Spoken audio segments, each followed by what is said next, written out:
안녕하십니까? 성도 여러분, 또다시 하나님의 말씀을 연구할 시간이 되었습니다. 우리 성경 말씀 제가 한 말씀 읽고 기도하고 시작하겠습니다. 오늘은 시편 119편 54절에 있는 말씀을 제가 읽겠습니다. 나의 나그네 된 집에서 주의 율례가 나의 노래가 되었나이다. 우리가 인생이 지금 나그네 삶으로 우리 이어지고 있지 않습니까? 그때 주의 율례가 노래가 되었다고 하는 이 시인의 노래가 우리의 삶의 일부가 되기를 바랍니다. 기도하겠습니다. 하나님 아버지시여, 시인은 말씀하기를 나의 나그네 된 이 삶 동안에 주의 법이 율례가 나의 노래가 되었다고 노래하였습니다. 주님, 우리도 이 인생의 광야를 거쳐가는 동안, 나그네 생활을 하고 있는 동안 본향에 이를 때까지 우리의 심중에 주님의 법이 항상 노래처럼 울려 퍼지게 하여 주시옵소서. 오늘 또 에스겔에 나타난 주님의 뜻을 공부하오니 우리에게 이것이 심중에 새겨져서 우리의 심령의 노래가 되게 하여 주시옵소서. 예수님의 이름으로 기도하옵나이다. 아멘. 자, ABN 성경 특강, 오늘은 44번째 시간입니다. 지난 시간에 이어서 우리 에스겔서 일부분을 공부하겠습니다. 자, 20장으로부터 24장까지는 유다에 관한 예언을 공부했고, 25장으로부터 32장까지는, 이 32장이 마지막이에요. 전반부의 마지막입니다. 영광의 떠나감과 예루살렘의 파괴의 마지막 장이 32장인데요. 거기에 동쪽, 서쪽 심판, 남쪽 심판, 애굽에 대한 심판을 지난 시간에 29장 끝까지 했고, 오늘은 그 중에서 30장 공부를 하겠습니다. 30장 1절로 19절. 자, 29장에서 32장, 29, 30, 31, 32, 네 장에 애굽에 대한 심판을 하고 있습니다. 이 애굽에 대한 심판 네 장을 7부분으로 좀 세분하면 29장 1절로 16절, 17절로 21절까지 공부했어요. 애굽의 죄악이 드러나고 애굽이 두로와 같은 운명을 당할 것을 이제 공부했고, 오늘은 애굽과 그 동맹국들이 황폐하게 될 것을 이야기하는 30장의 말씀을 공부하겠습니다. 30장 그 다음에 뒷부분은 여호와의 날에 대한 애굽의 이야기가 나오겠습니다. 오늘 이 부분을 함께 공부하고자 합니다. 자, 지난번에 본 대로 그때의 연도를 오늘날 사용하는 우리 율리우스 달력으로 거꾸로 계산해 가면 587년, 571년 등등등으로 나타내 줄 수 있습니다. 자, 먼저 이 30장 1절로 19절이 애굽과 동맹국들이 황폐될 것을 예언한 것인데요. 1절로 5절을 먼저 읽겠습니다. 우리 다 함께 읽어보시겠습니다. 시작. 여호와의 말씀이 또 내게 임하여 가라사대, 인자야, 너는 예언하여 이르라. 주 여호와의 말씀에 너희는 통곡하며 이르기를 슬프다 이 날이여 하라. 그 날이 가까웠도다. 여호와의 날이 가까웠도다. 구름의 날일 것이요 열국의 때이리로다. 애굽의 칼이 임할 것이라. 애굽에서 사륙당한 자들이 엎드러질 때에 구스에 심한 근심이 있을 것이며, 애굽의 무리가 옮기우며 그 기지가 헐릴 것이요 구스와 붓과 룻과 그리고 모든 섞인 백성과 굽과 및 동맹한 땅의 백성들이 그들과 함께 칼에 엎드러지리라. 여러 지명이 나옵니다만은 1절로 5절의 말씀을 읽겠습니다. 제가 여기 초록색으로 이렇게 칠해놓은 것이 좀 특별히 우리가 생각할 구절입니다. 이 날, 그 날, 여호와의 날.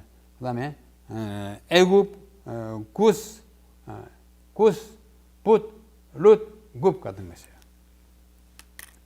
애굽에 관한 심판의 기별이 29, 30, 31, 32 넉 장이잖아요. 그 중에 셋째 부분인 우리가 지금 오늘 공부하는 이 부분은 연대 또는 날짜가 매겨지지 않은 채로 기록되었습니다. 보통은 제 몇 년, 몇 월, 며칠 이렇게 나갔는데요. 이거는 그냥 여호와의 말씀이 또 내게 임하여 가라사대라고 말했기 때문에 그 앞서 우리가 볼 때 여기 이렇게 물음표를 해놔서 이게 날짜가 기록되어 있지 않아요. 제 10년, 27년, 11년, 뭐 이렇게 12년 이건 날짜가 없어서 이렇게 하는데 이것을 뭐 어쩌면 587년 일지 또는 뭐 확실히 알 수 없어서 괄호 안에 넣었습니다. 그러므로 이것은 연대가 없는 것, 이 예언은 바로 앞의 기별, 바로 앞의 기별이 어디예요? 이게 지금 30장이니까 29장 17절로 21절이 바로 앞 기별이잖아요. 그래서 바로 앞 기별과 동일한 날짜에 받은 것일 수 있습니다. 왜냐하면 29장 17절로 하고 난 다음에 30장에 바로 들어가서 아무것도 없으니까 같은 날에 받았을 가능성이 있습니다. 19장, 17절은 제 27년 정월 초일이라고 하지 않았습니까? BC 571년이었죠. 이 기별은 애굽의 함락에 대하여 구체적인 세부 사항을 제시하고 있습니다. 아까 본 바와 같습니다. 이것은 또 네 부분으로 이루어져 있습니다. 그러면서 각 부분은 어떻게 구별되는 거 아니? 주 여호와의 말씀에 또는 나 주 여호와가 말하노라 라고 말씀하고 있어요. 30장에 2절에 그렇게 말했고 6절에 그렇게 말했고 10절과 13절에 말했기 때문에 그때마다 한 토막이다 해가지고 네 토막으로 생각할 수 있습니다. 각 부분의 내용을 간추려면 다음과 같습니다. 자, 첫째 2절로 5절 여호와의 말씀이 또 내게 임하여 가로사대 인자야 하고 바로 2절에 말하기를 여호와의 날에 대한 칼이 임할 것을 방금 보았어요. 5절까지. 그죠? 칼이 와가지고 여호와의 날에 칼이 임할, 칼의 날이라 했어요. 그 다음에 6절에 보면 또 여호와의 말이라는 말이 또 나옵니다. 그래서 9절까지 애굽의 전역이 황폐될 것을 이야기하고 있습니다. 그 다음에 10절에 또 여호와께서 말씀하시기를 또 나옵니다. 12절까지 바벨론 왕의 손으로 황무케 되리라고 말씀하셔. 13절에 또 여호와께서 말씀하시기를 해가지고 19절까지 끝까지 애굽의 방방곡곡에 벌이 될 것을 이야기. 네 토막으로 되어 있는 사실. 자연적으로 그 형식이 우리에게 말해주고 있습니다. 자, 2절이 바로 여기 5절까지잖아요. 2절이 바로 요거예요. 인자야 너는 예언하여 이르라 주 여호와의 말씀에 너희는 통곡하며 이러기를 이 날이여 하라. 자, 누구 보고 말씀하는 거예요? 응? 너희는 통곡하며 이러기를 이 슬프다 이 날이여. 이것은 그 멸망을 당하는 사람을 보고 주변에 있는 사람이 하는 말이 아니라 멸망을 당하게 된 사람이 지금 슬프다 이 날이여 어찌할꼬 하는 통곡하게 하는 것입니다. 이것은 앞에서 27장 1절로 36절에서 본 두로를 위한 애곡과 같은 장례 비가가 아닙니다. 장례는 누가 치릅니까? 죽은 사람이 장례합니까? 살아있는 사람이 장례합니까? 그렇죠. 살아있는 사람이 죽은 사람을 위해서 장례 비가예요. 지금 그거 아니에요. 지금 죽을 사람이 아이고 죽게 됐구나 어찌할까 이런 거예요. 애통이에요. 이것은 여호와의 날이 임박함과 여호와의 날이 지금 칼의 날이 막 이러니까 이걸 어찌하나 하고 그로 인한 고뇌의 절규로 시작합니다. 그래서 환난을 당하는 사람, 형벌을 받는 사람이 자기의 운명을 한탄하여 일으키는 거예요. 너희는 통곡하여 이르기를 슬프다 이 날이여 하라.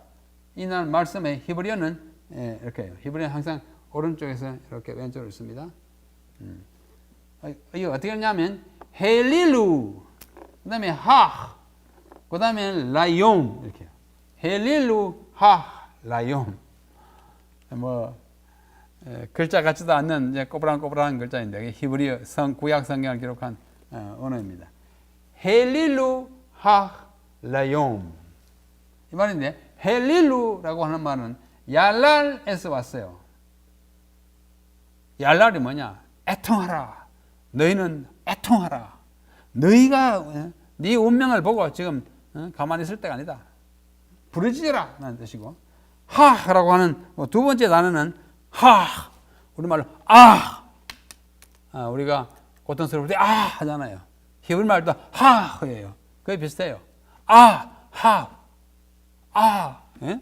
슬프다, 오라. 이건 감탄사입니다.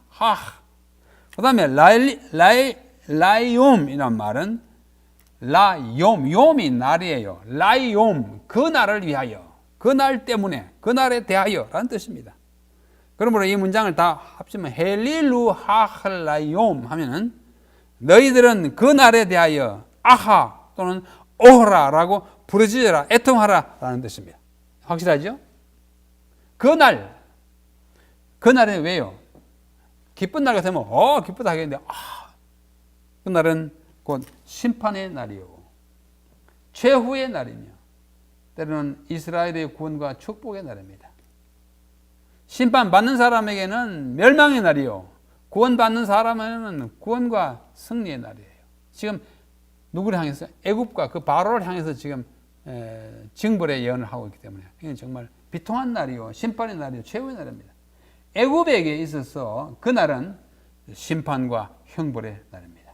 그러므로 그들은 그 날에 대하여 오라 어찌할꼬 라고 부르짖어야 했던 것입니다. 애가하고 다르죠. 애가는 산 사람이 죽은 사람을 장례할 때 하는 것이 애가예요. 자, 3절. 그 날이 가까웠도다. 무슨 날인고? 여호와의 날이 가까웠다. 여호와의 날이구나. 구름의 날일 것이요, 열국의 때이다. 구름의 날은 뭐예요? 암담한 날이에요. 어두운 날이에요. 구름이 꽉 끼고 음산하잖아요. 뭔가 내려 때릴 것 같은 그런. 그날은 분명히 심판의 날입니다. 여호와의 날입니다. 성경에서 여호와의 날은 종말론적 함의 그 함축된 뜻을 가진 의회, 여호와의 날 여러 번 나옵니다. 한 20번 이상 나옵니다. 여호와의 날, 그날 여호와의 많이 나와요. 근데 정말 여호와의 날은 마지막 끝내주는 날입니다. 악인을 향해서도 끝내주는 날, 선인과 의인을 향해서 이제는 고난을 끝내주는 날이에요. 끝날입니다. 새로운 세계가 전개되기 위한 마지막 구시대의 종말을 구하는 날, 그 날이 여호와의 날입니다. 이게 이사야 13장, 19장, 요엘 1장, 2장, 3장, 그 다음에 아모스 5장, 오바댜 15절, 스가랴 1장 등등의 여호와의 날에 관한 많은 그 언급이 있었고, 이 날에 대한 성경학자들이 연구하여 발표한 논문과 책이 참 많습니다. 여호와의 날을 다룬 신학자들의 저술이 참 많아요. 다음은 그 많은 연구들 중에 그 일부를 요약한 것입니다. 제가 오늘 한 책을 소개하겠는데요. 이 책이, 저는 이제 학교에서 구약을 가르치는 교사로서 많은 책을 이렇게 참고하게 되지 않습니까? 제가 받는 계시가 없기 때문에 먼저 연구하고 먼저 계시받은 사람들에게서 도움을 얻어서 가르칠 수밖에 없습니다. 근데 혼자 가르치라 그러면 아무것도 아는 게 없습니다. 그런데 때로는 참 좋은 책, 깊이 연구한 책, 또 우리는 엘렌 화이트이라고 하는 아주 계시 영감을 받으신 분의 책은 우리에게 많은 도움을 주고 가르치는 많은 자료를 제공해 줍니다. 이거는 일반 다른 학자가 쓴 것이지만은 그분 이름이 스탠리 앨리슨이라고 하는 분이에요. 책의 제목은 Knowing God's Word, 하나님의 말씀을 이해함 이라는 책 제목이 아주 평범한 책이에요. 여기는 많은 성경 해석하기에 필요한 차트와 개요, 아웃라인이 참 많이 들어있어요. 그래서 저는 가르칠 때 그냥 말로만 가르치지 말고 차트하고 개요 딱 가르치면 참 학생들도 이해하기 쉽고 또 오래 기억하고 하는데 여기에 많은 좋은 차트가 있습니다. 지금 소개해드리는 내용은 바로 이 책의 226페이지로부터 227페이지에 있는 내용을 그대로 제가 영어를 그대로 썼습니다. 제가 설명해 드릴 것이기 때문에. 자, 여기에 이 책의 226페이지에는 제목이 The Prophetic Day of Yahweh, 예언적 여호와의 날이라는 제목 아래 이야기를 쭉 하고 있어요. 여호와의 날, The Day of Yahweh, The Day of the Lord, 주의 날. 이 여호와의 날이라고 하는 게 아까 에스겔에서 방금 읽은 성경 구절에서도 나왔잖아요. 그날, 여호와의 날. 이 여호와의 날이라고 하는 말을 델리치라고 하는 독일 학자가 언제 사람이냐면 1813년에서 1890년까지 살았던 19세기의 마지막에 아주 걸출한 구약학자입니다. 이분이 쓴 구약 5경 주석이 있어요. 카일과 델리치가 쓴 구약 5경 주석이 이렇게 두껍습니다. 10권을 했어요. 10권. 이렇게 두꺼운 거 10권을 했어요. 5경 요만한 책을 가지고 이렇게 연구를 했으니까 얼마나 큰 연구였습니까? 그게 영어로 다 번역되어 있습니다. 굉장히 참 방대한 연구입니다. 그런데 그분이 말하기를 여호와의 날이 뭐냐? Watchword of prophecy. 예언의 경고. Watchword라는 것은 주의를 주는 말씀이잖아요. 예언의 경고. 예언하다가 특별히 우리가 들어야 할 경고를 주는 구절. 경고 뭐야? 여호와의 날이다 그거예요. 그래서 여호와의 날이라는 이 단어는 예언의 경고라고 이분이 일컬었기 때문에 아주 유명한 구절로 우리가 말하고 있습니다. 여호와의 날은 예언의 경고예요. 그래서 이 책 앨리슨이 쓴 하나님의 말씀을 암이라고 하는 책에 여기 보면 이 여호와의 날에 대한 설명하면서 먼저 인트로덕션 서론부를 제가 이제 옮겼습니다. The first writing prophets. 선지자는 보통 두 부류로 나눕니다. Writing prophets, 글 쓰는 선지자, 기록 선지자라고 합니다. 하고 글 쓰는 선지자하고 그 다음에는 speaking prophets, 말하는 선지자. 그래서 우리가 구두 선지자라고 합니다. 구약 성경에 보면 글을 쓴 선지자가 많습니다. 선지서가 다 그러네요. 예레미야, 다니엘, 에스겔, 호세아, 오바댜, 요나, 말라기까지. 글을 남긴 선지자는 writing prophets라고 그러고 하나님의 부르심을 받아서 활동은 많이 했지만은 책으로 별도의 기별을 기록하지 아니한 선지자들 많습니다. 비근한 예를 들면 엘리야서가 없잖아요. 그가 말한 것이 성경의 다른 책에 열왕기상에 기록되어 있긴 하지만은 그런 분들은 말하는 선지자, speaking prophets라고 그렇게 말합니다. 엘리야, 엘리사, 또 다윗 시대에 그 나단, 갓, 그 외에 구약의 선지자가 여러 명 더 언급되어 있는데 그들이 독자적으로 기록을 남기지 않았습니다. 그래서 그들은 구두 선지자, 그 다음에 기록을 남긴 선지자는 writing, 문서로 글 쓴 기록 선지자라고 이렇게 말합니다. 기록 선지자가 한 16명 정도 있어요. 마지막 소선지서 12에다가 누구예요? 12에다가 이사야, 예레미야, 에스겔, 다니엘 하면 16명이에요. 자, 그 중에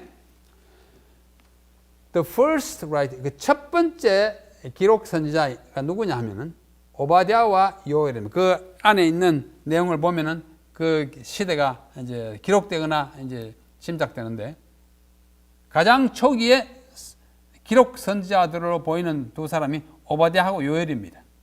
이 두 사람이 바로 여호와의 날이라고 하는 개념을 이제 도입해 와요. 처음으로 그걸 맨 첫 기자가 그렇게 말했으니까 여호와의 날에 대한 이야기를 처음 한 거잖아요. 도입했잖아요. 이 여호와의 날을 바로 프란츠 델리치라고 하는 사람 말하기를 예언의 경구라고 말한 이것을 맨 먼저 성경에 도입한 사람이 누구냐? 오바댜와 요엘. 맨 먼저 기록 선지자니까요. 비록 그것이 일찍이 그보다 더 먼저 다윗 시대나 그것이 alluded 초기에 alluded to 그것이 암시되긴 했지만 여호와께서 앞으로 심판하실 날이 온다 뭐 이런 식으로 너는 언젠가는 끝날 날이 온다 이런 식으로 암시되기는 했고 또 구약에 여러 번 그것이 또 이렇게 지칭되기는 했지만은 직접 여호와의 날이라고 딱 꼬집어 말하는 사람들은 이분들이다 그래요. 그래서 그 날의 의미를 좀 더 잘 알 수 있기 위해서 우리는 좀 폭넓게 연구할 필요가 있다. 그렇게 말씀합니다. 자, 그러한 서론을 이제 끝내고 바로 이어서 그 여호와의 날에 예언적 여호와의 날에 정의를 쭉 하고 있습니다. 정의는 뭐예요? 그 날이 어떤 날이냐? 이 여호와의 날이라고 하는 날은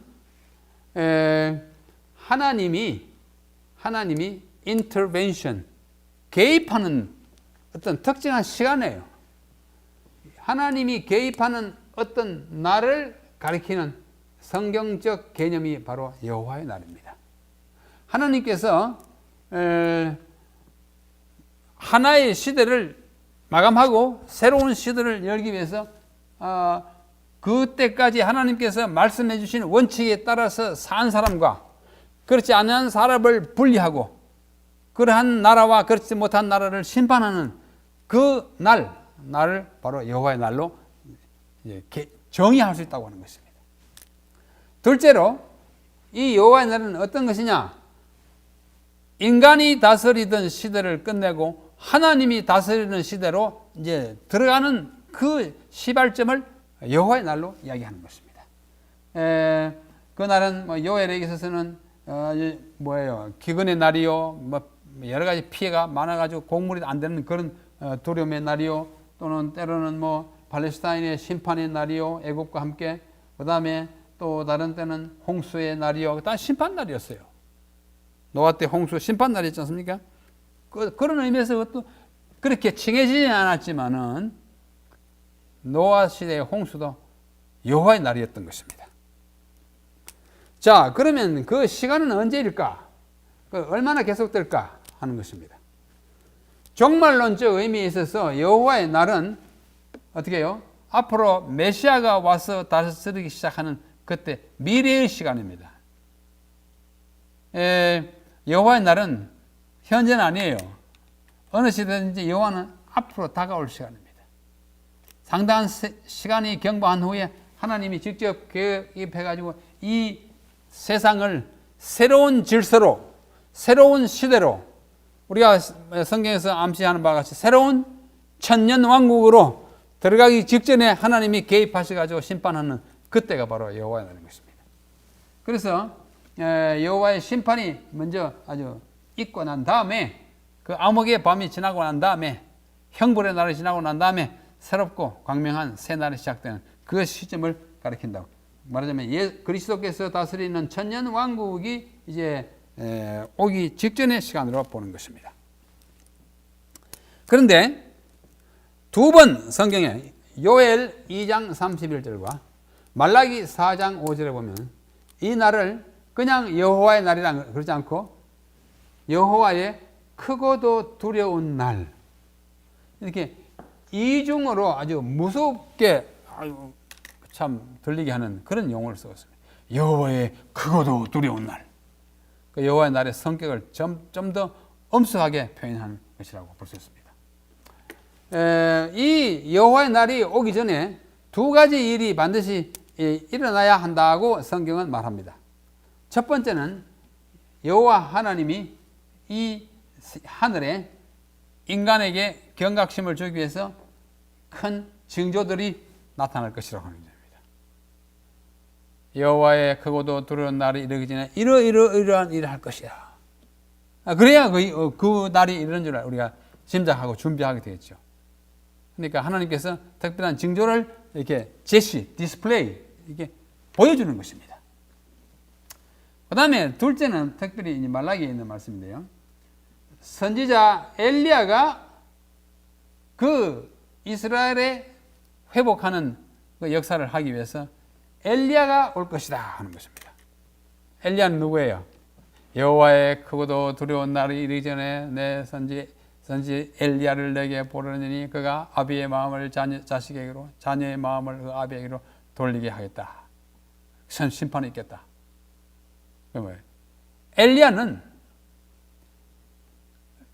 여호와의 날이 이르기 전에 준비시키는 역할을 하던 사람입니다.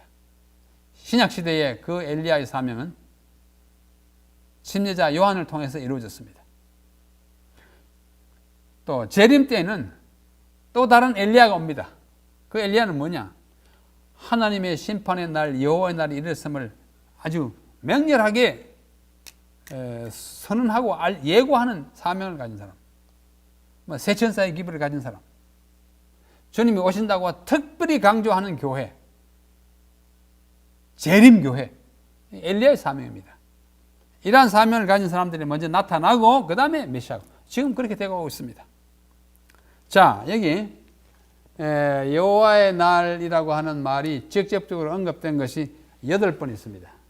8번 각기 다른 선지자가 이 여호와의 날에 대한 개념을 조금씩 이야기하고 있어요. 자, 먼저 오바댜하고 요엘이 제일 초기에 봉사한 선지자들이에요. 그래서 맨 먼저 오바댜, 요엘, 그 다음에 아모스, 거의 연대순으로 했습니다. 이사야, 스바냐, 에스겔, 스가랴, 말라기는 맨 마지막 선지자예요. 여기 오바댜 15절에 보면 여호와의 날을 어떻게 묘사했는가 하니 as a time of judgment and reprisal for the nation.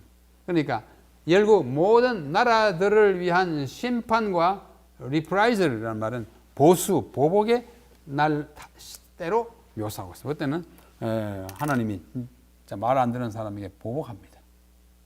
이제는 더 이상 어떻게 할 수가 없기 때문에 보수의 날로 묘사하고 있습니다.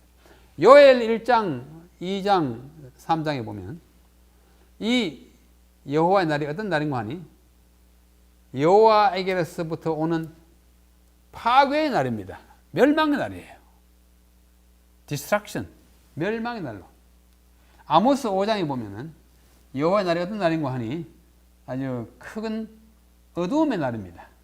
온 세상에서는 어두움의 날이에요. 또 이스라엘을 향해서도 어두움의 날입니다. 어두우면 대비해야 되죠. 그 다음에 이사야 2장 3장에 보면은 그 날은 뭐냐? 계산하는 날입니다. 계산이 뭐예요? 심판하는 거죠. 너 잘했나 못했냐 심판하는 거예요. 누구를? 교만한 자들에 대한 계산의 날이고 또 전능하신 하나님으로부터 오는 잔혹한 멸망의 날로 묘사되어 있습니다. 이사야에는. 그 다음에 스바냐 1장 7절 14절에는 그 날이 큰 진노의 날입니다. 여호와의 진노의 날이에요. 매우 신속히 이르러오는 진노의 날이에요. 에스겔 13장과 30장에 보면 그 날은 열국이 어떻게 해요? 웨일, 통곡 애고하는 날이에요. 느부갓네살이 와가지고 여호와의 칼을 휘둘러서 그들을 심판하게 하는 통곡하라. 통곡. 우리 지금 요 30장 3절이 지금 우리가 보고 있는 곡이에요. 통곡하라. 그들이 통곡해야 한 날이에요. 그 다음에 스가랴 14장에는 여호와의 날이 이제 다가오고 있는데 어떻게 다가와요? 맹렬한 불꽃으로 예루살렘에 아주 예루살렘을 옹호하고 모든 나라는 이제 그 예루살렘을 향하여 공격하는 그런 날로 묘사되어 있습니다. 말라기 4장 5절 아까 봤어요. 여호와께서 이 땅을 이제 밟으시고 심판하시고 마지막 큰 불로서 끝장내는 날로 묘사되었습니다. 이 날이 바로 뭐예요? 여호와의 날이에요. 그게 바로 30장 3절에 있는 그 날이 가까웠도다. 여호와의 날에 가까웠도다. 여호와의 날입니다. 구름의 날이요. 열국의 때입니다. 구름의 날이요. 열국의 때입니다. 구름은 아문, 어두운 구름을 뜻하고 이것은 어떤 불길한 일이나 위험, 전쟁 따위가 금방이라도 일어날 것 같은 낌새를 가리킵니다.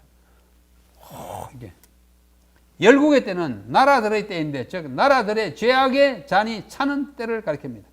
하나님께서는 인간 나라들을 구워보시다가 마침내 그 죄악이 한도에 이르면 벌하시는 하나님으로 나타나셨습니다. 제가 우리 영감의 말씀 교회 정언에서 몇 구절을 좀 인용하겠습니다. 예언의 신은 우리에게 성경의 중요한 부분에 대하여 매우 영감적인 다른 데서는 잘 찾아보기 힘들고 또 듣기 힘드는 굉장히 아주 참 잘 정리된 말씀을 우리에게 주고 있습니다. 눈으로 따라 읽으시기 바랍니다. 무한하신 분께서는 틀림없이 정확하게 모든 나라에 대한 기록을 여전히 보관하고 계신다. 회개하라는 부르심으로 그분의 자비가 제공되어 있는 동안 이 기록은 열린 채로 남아 있을 것이다. 그러나 그 양이 하나님께서 정하신 특정한 분량이 이르게 되면 그분의 진노의 역사가 시작된다. 기록은 종결되고 하나님의 오래 참으심도 끝난다. 그들을 위한 자비의 호소는 더 이상 없어진다. 하나님이 참으신 하나님이세요. 그러나 어떻게 참으십니까? 자비하시고 언혜롭고 자비롭고 노하기를 더디하십니다. 오래 참으십니다. 그러나 오래 참으시지 영원히 참지는 않아요. 오래 참습니다. 더 이상 참을 필요가 없을 때까지 참습니다. 아무리 더 참아봤자 더 개전의 정이 안 보이고 구원받을 희망이 전혀 없으면 더 이상 참지 않고 벌을 내리실 것입니다. 그 양이 차면 그렇게 됩니다. 교회 정언 5권. 하나님께서는 국가들을 심판할 재료를 간직하고 계신다. 다 보시는 기록하시는 것입니다. 이 세상 역사의 모든 세기를 통하여 악한 일꾼들은 진노의 날에 임할 진노를 쌓아왔다. 그 범죄가 정해진 하나님의 자비의 영역에 완전히 이르는 때가 되면 찰만큼 좀 오래 참는 그 한도가 되면 하나님의 오래 참으심이 그치게 될 것이다.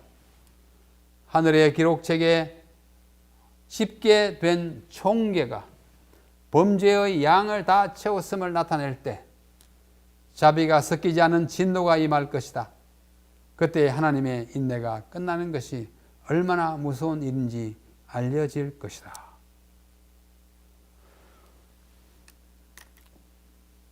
죄인들이 그 당할 형벌이 속히 임하지 아니하므로 그 범죄하기를 점점 더 담대해진다고 성경은 말씀합니다.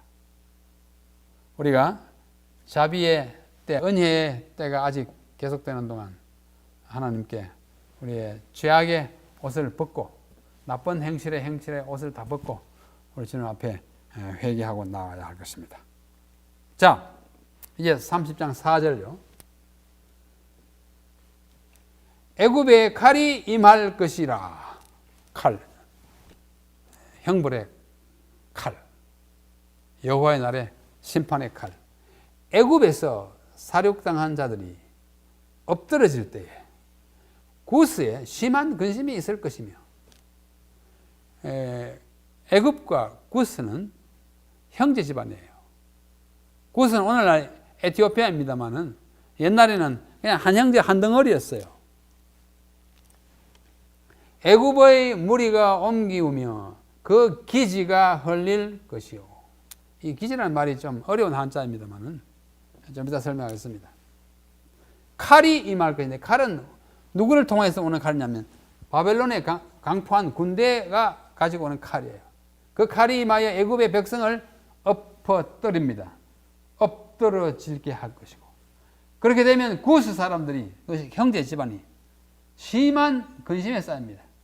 아, 우리 형제가 같이 이제 의지하고 살던 애굽에서 떨어진 것입니다.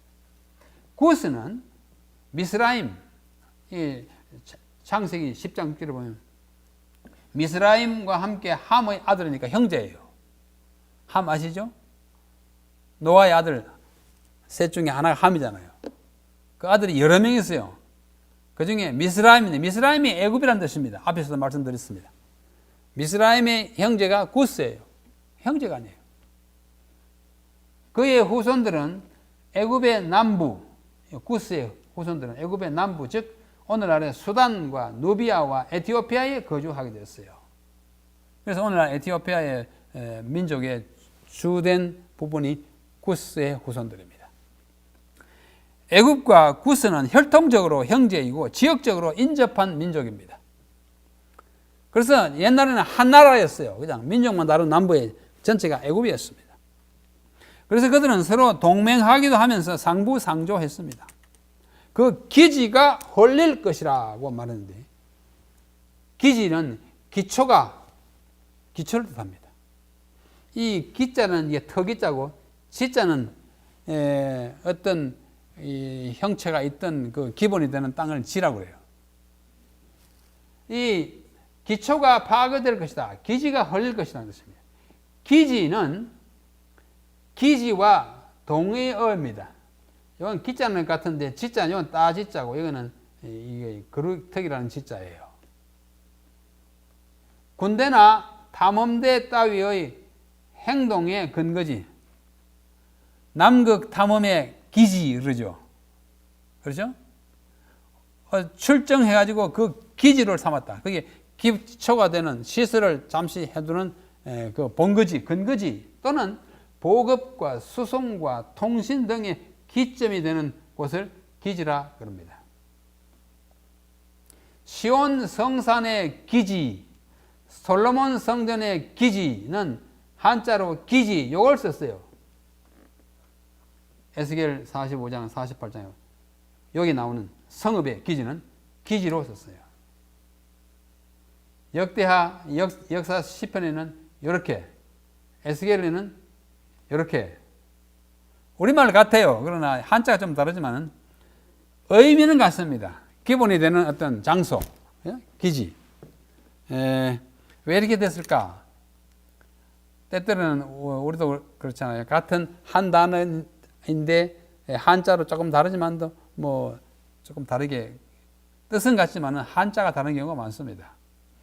여러분들께서 눈여겨 보셨는지 모르지만은 성경에 그런 거 있어요. 우리가 지극히 작은 소자를 실족해 하기보다는 연자 맷돌을 목에 감고 바다에 뛰어들어 할 때 연자라는 말이 똑같은 말인데 성경에 한자가 두 가지 나옵니다. 한자가 서로 달라, 연자가 다릅니다. 또 출애굽기에 보면은 그 노예를 부리는 사람, 간역자라고 그러죠. 간역자도 한자가 서로 다릅니다. 두 가지 서로 한 가지 간자가 달라. 역자는 같은데 간이 다른데 뜻은 같습니다. 왜 그래 다르냐? 번역하는 사람들이 이래도 되고 저래도 되는데 이 사람은 이걸 택하고 저 사람은 저걸 택했기 때문이에요. 그러나 통일했으면 좋을 뻔했는데 뭐 순 한글 성경에는 그런 거 없지만은 저처럼 국한문 같이 있는 성경에 보면 한자가 다른데 여기도 한자가 달라도 뜻은 같다는 사실을 이해하시기 바랍니다. 자, 좀 더 제가 말씀드릴게요. 이 단어들의 원어인 히브리어도 기지로 번역된 히브리어가 세 단어가 있어요. 기지, 기자, 지자 이렇게 하는 기지로 번역된 경우 앞에 시편과 열왕기에 는 경우에는 히브리어가 여기 보면 여소드입니다. 여소드 또는 무사드로 되어 있고 같은 어근에서 발생된 단어가 소드, 여소드, 무사드, 사드 같잖아요. 어원이 같기 때문에요. 또 에스겔에 나오는 기지는 이 기지예요. 번역된 경우는 뭐냐면은 아훗사입니다. 아훗사. 이 원뜻은 소유, 소지입니다. 내가 가진 거예요. 가진 곳 그런 뜻이에요. 의미상으로는 큰 차이가 없고 다만 다른 단어와 다른 한자를 사용했어요.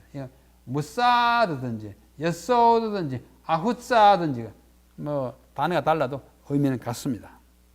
자, 우리말 성경에는 나타나 있지 않지만 참고로 말씀드렸어요. 자, 그 다음에 5절. 5절은 구스와 붓과 룻과 모든 섞인 백성과 굽 또는 동맹한 땅의 백성들이 그들과 함께 칼에 엎드러져 애굽과 함께 다 함께 쓰러져 몰살되는 것입니다. 2절에 4개의 지명 또는 민족이 언급돼요. 뭐요? 구스와 붓과 룻과 굽이 있어요. 구스는 함의 장자입니다. 함의 장자. 앞에 나왔죠? 다른 형제는 누구 있어요? 미스라임, 애굽이 있어요. 붓인데, 붓은 함의 셋째 아들입니다. 형제예요. 아프리카에 다 이 함 민족이에요. 자, 색깔이 좀 검은. 붓. 그 다음에 룻은 셈의 아들입니다. 셈의 아들이니까 뭐예요? 붓과 구스의 숙항이 되죠. 아집이 뻘이죠. 아저씨예요. 그죠? 아버지 함이 셋의 아들이고 룻은 셈의 아들이니까 이게 아저씨 뻘이죠. 이게 성경에 다 나와 있습니다. 그 다음에 굽 나옵니다. 굽. 이 굽은 성경에 딱 한 번 나오는 단어예요. 하팍스 레고메논이라는 말은 한 번만 나오는 말. 성경에 딱 한 번만 나와서 누군지 잘 몰라요. 그래서 이것이 굽이 룹의 오기로 보는 일도 있습니다. 룹은 또 딴 데 나와요. 룹은 나중에 리비아예요. 얘기 나오지 않지만. 그래서 70인역과 라틴어 성경에는 이것을 굽이라 하지 않고 룹이라고 했습니다. 굽하고 룹하고 이제 글자 항자마다 다르고 나음이 같기 때문에. 리비아는 아프리카의 서쪽에 있는 나라지 않습니까? 그래서 그 지도를 잠시 보면 이렇습니다. 방금 본 만약에 굽이 룹이라면 룹은 리비안 여기예요. 이게 애굽이고 밑에 수단에는 구스 쪽이 있었습니다. 구스. 여기가 애굽 미스라임 여기. 이게 나일강이 이렇게 흘러가고요. 지난번에 다 봤죠? 예, 룩소르가 있고 그 룩소르 신전이 있지 않습니까? 그다음에 조금 들어가면 수에네 오늘날의 아스완에 여기에 엘레판티네라고 하는 섬이 있었고 그런 거 보셨을 것입니다.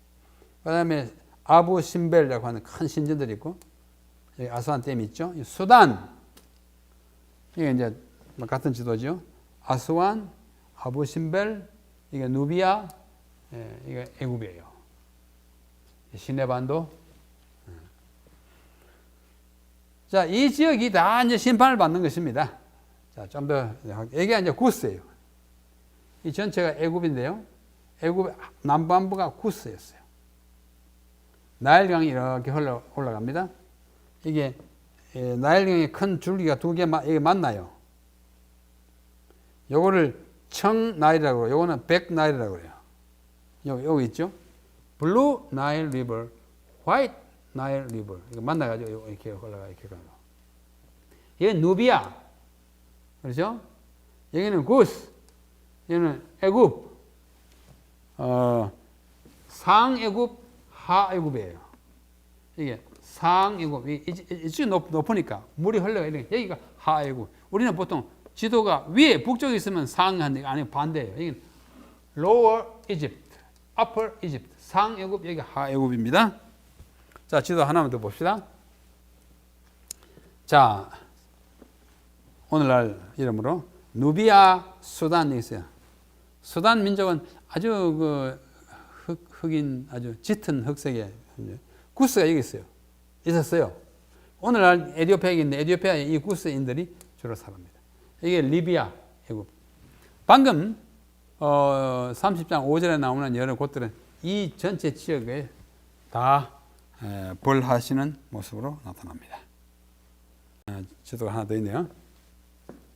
구스가 여기 있어요. 오케이. 자, 5절 다시 봅니다. 구스와 북과 룻과 굽과 동행한 땅이 그들과 함께 칼에 엎드러지게 망하겠다. 이 절에 언급된 4개의 민족 구스, 붓, 룻, 굽과 다른 동맹한 국들이 모두 애굽의 멸망과 함께 바벨론 군대의 난폭한 칼에 엎드러질 것이라고 이야기합니다. 왜? 이들이 다 애굽에 의지하고 애굽과 동맹하고 같이 있었기 때문에 다 멸망을 받는 것입니다. 본문에서 동맹한 땅의 백성들, 동맹한 땅의 백성들이라고 하는 말, 히브리 말로 이렇게 해요. 버네이 에레스 하브리트라고 해요. 버네이는 형제 아들들이고 에레스는 땅이고 하브리트는 언약의 땅의 아들들입니다. 직역하면 언약의 땅의 자손들이에요.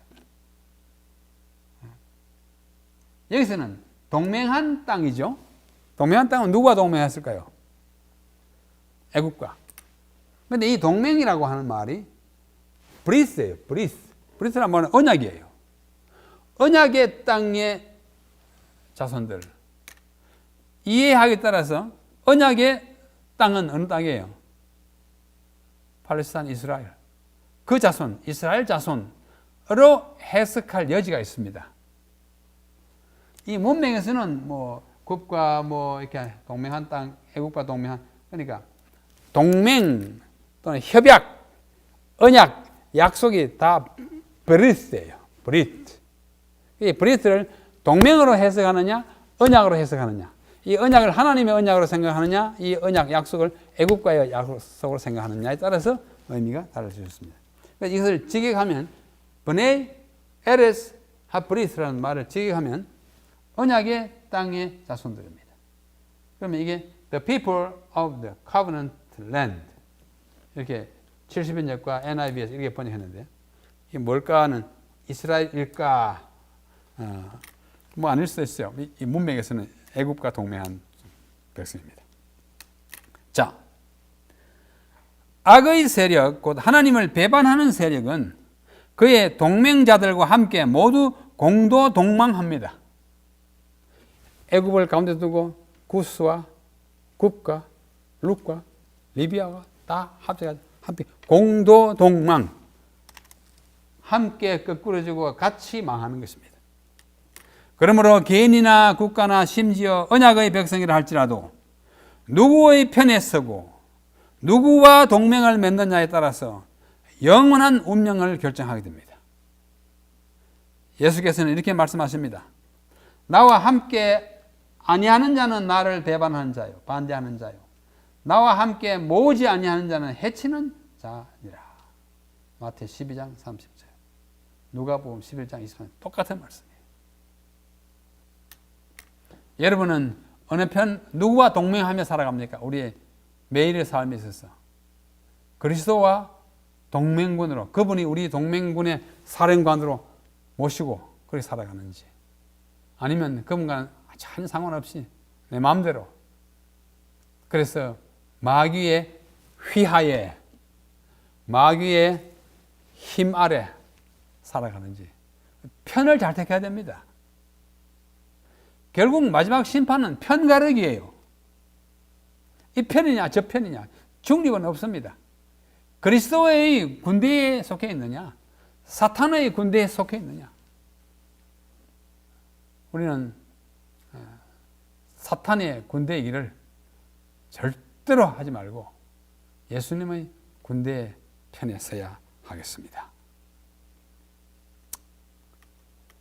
여기 지금까지는 2절로 5절에는 여호와의 날에 대한 얘기를 받고, 이제 지금은 6절로 9절에 있는 애굽의 전역이 황폐될 것을 잠시 보겠습니다.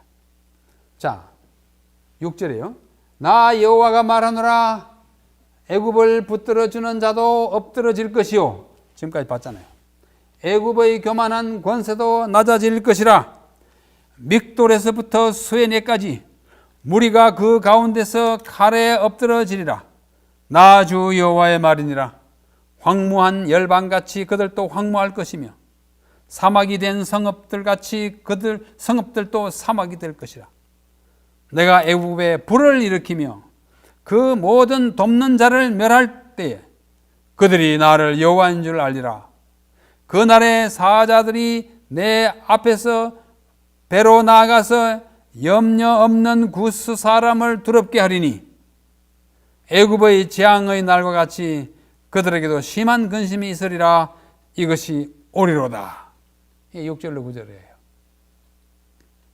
염려 없는 굿사람, 태평스러운 굿사람. 뭐 세상에 무슨 일이 있겠어? 준비 없이 태평한 거하고 하나님을 믿기 때문에 탄탄해서 태평한 건 다 아주 성질이 다릅니다. 여러분, 이번에 우리 남북 대결하는 며칠 동안에 우리 좀 마음이 좀 불편하고 우리 기도 많이 했죠? 그러나 우리 백성들이 참 믿음이 있어요.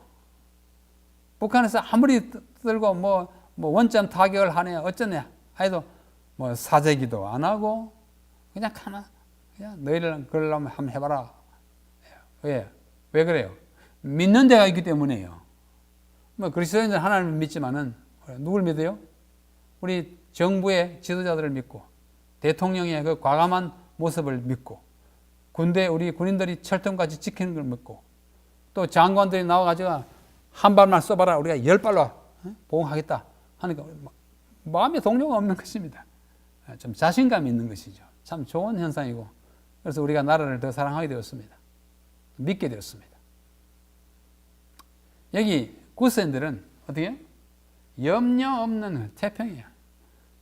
쳐들어가면 그럼 쳐들어가면 죽는 거죠. 예, 그런 사람이다. 자, 믹도레스부터 수에네까지 그렇게 말했어요. 믹도레스부터 수에네까지. 예, 그게 무슨 뜻입니까? 믹도레스부터 수에네까지. 이거 보았어요? 예? 그들을 쳐서 너무 많이 내려갔죠. 믹도레스부터 수에네까지. 자꾸 너무 들어가네. 자, 믹도레스부터 수에네까지 그들을 다 엎어지고 할 것이다. 이렇게 말씀합니다. 앞에 믹도레란 말이 나왔어요. 믹도레스부터 수에네까지. 이 말은 애굽의 전 국토를 가리킵니다. 지난번에 이야기했어요. 믹도르는 저 위에 시내반도 바로 옆이고 수에네는 저 아래. 그렇죠? 나일강의 저 상류예요. 믹도레스 수에네까지.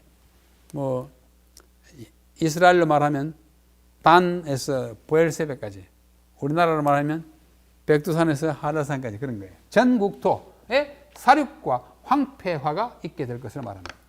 그러나 아무도 그들을 돕지 않고 도울 수도 없어요. 저희들 당해야 돼요. 모두가 칼에 엎드러질 것입니다.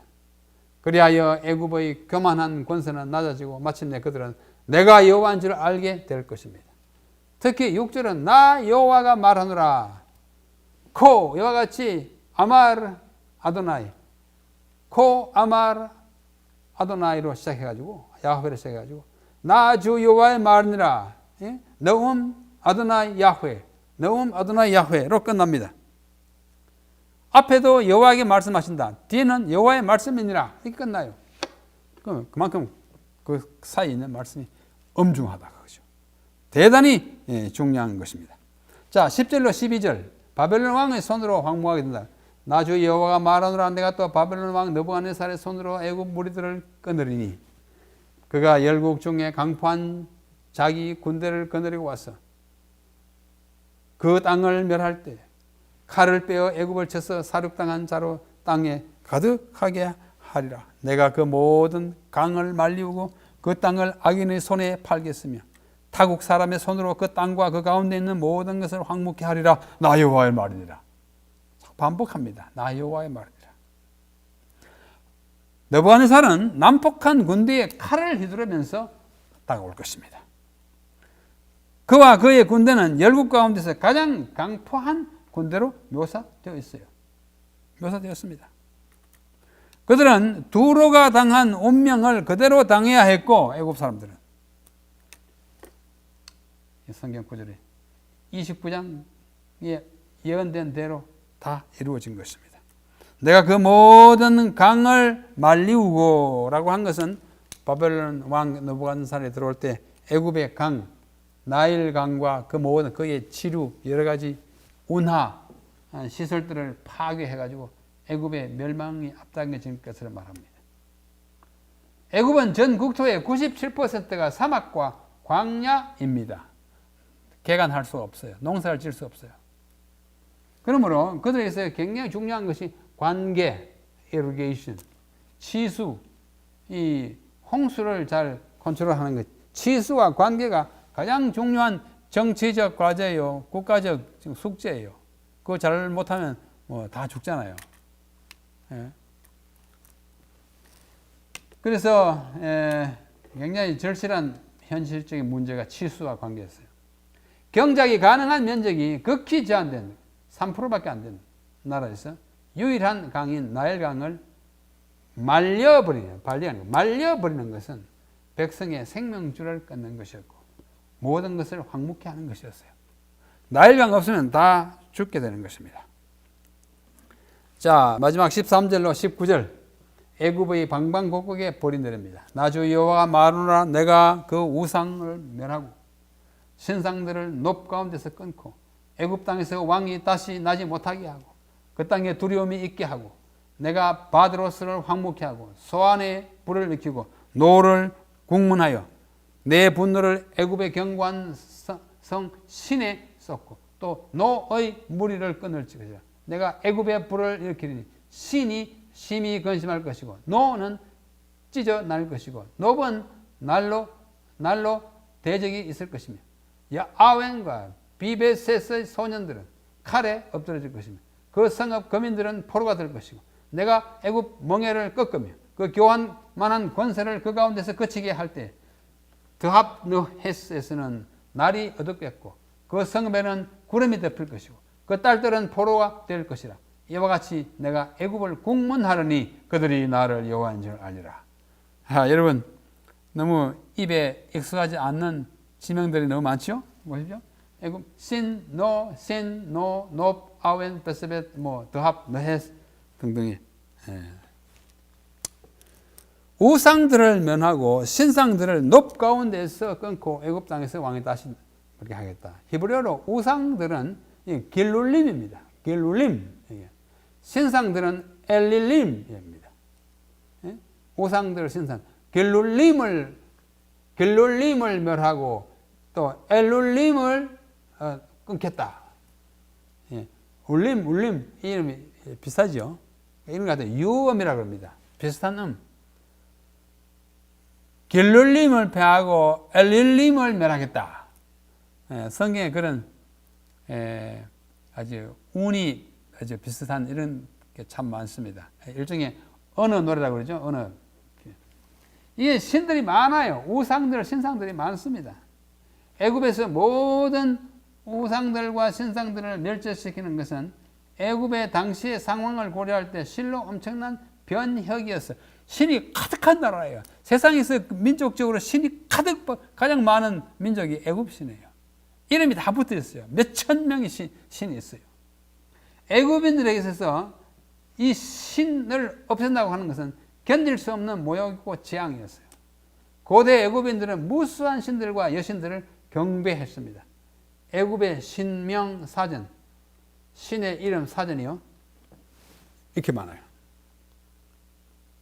자, 우리 앞에 제18강의에서 제14장 공부할 때 그 내용을 제가 복습합니다. 이 우상이라고 번역되는 말이 길룰림이에요. 그렇죠? 길룰림. 그 다음에는 겔갈랄입니다. 우상과 그 다음에 나오는 말이 닮은 발음을 가지고 있어요. 이걸 가지고 유음이라고 그러고 또 word play 또는 pun이라고 말합니다. 그러한 읽는 사람이 길룰림, 식구침, 길룰림 이렇게 같은 말이 나옴으로써 읽기도 쉽고 외우기도 쉽고 기억하기도 쉽게 이렇게 하는 그런 현상을 우리 앞에서 공부했습니다. 자, 이게 애굽의 신 이름 사전이에요. 이건 제가 갖고 있는 책입니다. Egyptian Gods and Goddesses. 애굽의 남자 신들과 여자 신들이 책 한 권에 신 이름으로 가득 찼어요. Ancient Egyptian Gods and Goddesses. 똑같은 거예요. 똑같은 거예요. 또 다른 신명사전이에요. 다 그거예요.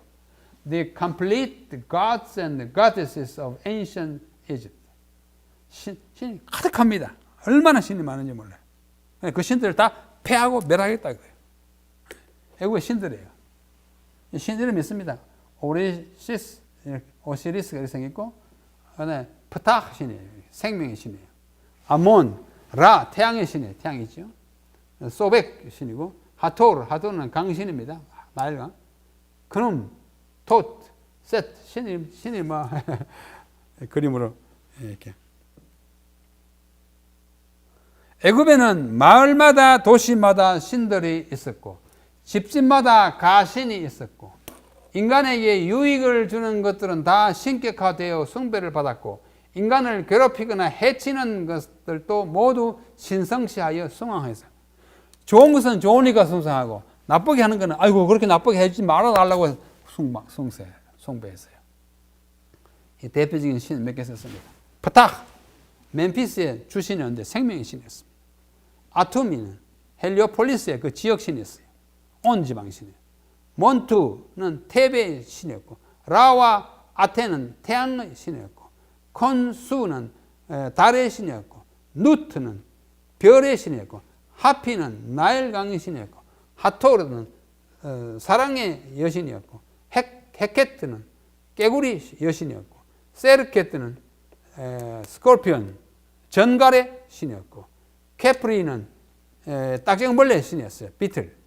토트는 지혜의 신은 학자 서기관의 신이었고, 마프데트는 정의의 신이었고, 슈는 바람과 공기의 신이었어요. 바람 공기 신이었어요. 인간에게 필요하거나 영향을 주는 모든 것들이 다 신으로 되어 있었어요. 참 희한한 나라입니다.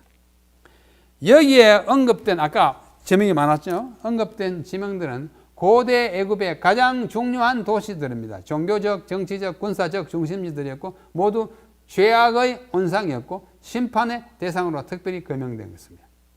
여기 새파란 숫자는 방금 읽은 성경의 30장의 절수입니다. 첫째, 놉이 나왔어요. 13절에. 놉은 오늘날의 후대의 멤피스입니다. 히브리 말로 놉인데요. 멤피스는 헬라어로 멤피스예요. 하애굽의 수도였고, 프탁 숭배의 중심지였어요. 생명의 신이. 그다음에 바드로스는 14절에 나오는데요. 그러니까 상애굽의 요새화된 도성이었고, 소아는 힉소스 왕조의 수도였고, 테베는 상애굽의 수도로서 암몬 숭배의 중심지였고, 그 다음에 신이라고 하는 도시는, 노는 테베고 소아는 소안이고, 신은 펠루시움이라고 하는 저기 나일강 하루에 있어요. 나일강 삼각주 북동쪽에 있는 요새였습니다. 그 다음에 아웬이 이게 구약의 온이라고 하고, 아웬이라고 하고, 헬라어로는 헬리오폴리스예요. 태양의 도시예요. 온이라고. 태양 숭배의 중심지였고, 비베셋은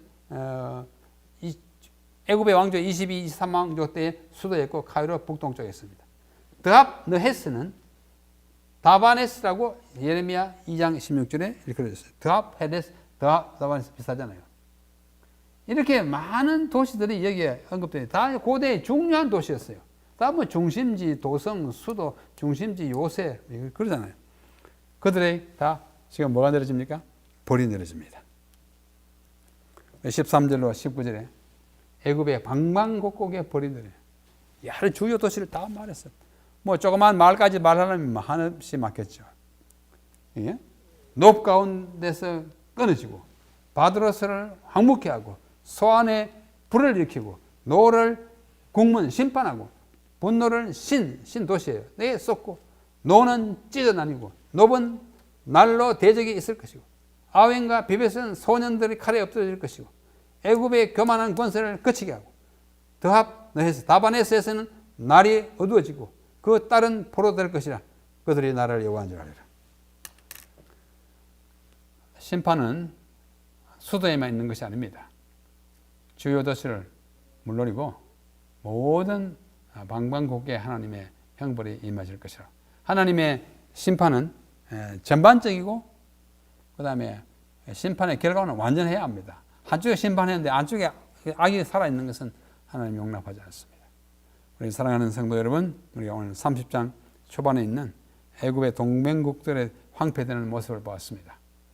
우리 각자가 살아야 하지만도 나로 인하여 우리의 이웃이 멸망을 받거나 또 이웃으로 인하여 나까지 어려움을 당하게 하는 일이 없도록 우리는 서로 협력하고 신뢰하고 또 남을 위해서도 내가 정말 아름답게 살아주는 이러한 미덕을 가진 체면과 염치를 가진 그리스도인이 되어서 우리 주님 크고도 두려운 날 그날 이 땅에 오실 때 우리 정말 모두 두 손을 들고 그분을 맞이할 수 있도록 심판의 날을 항상 기억하며 살아가는 하나님의 백성 다 되시기를 간절히 바라면서 오늘 공부를 여기서 마치겠습니다. 안녕히 계십시오.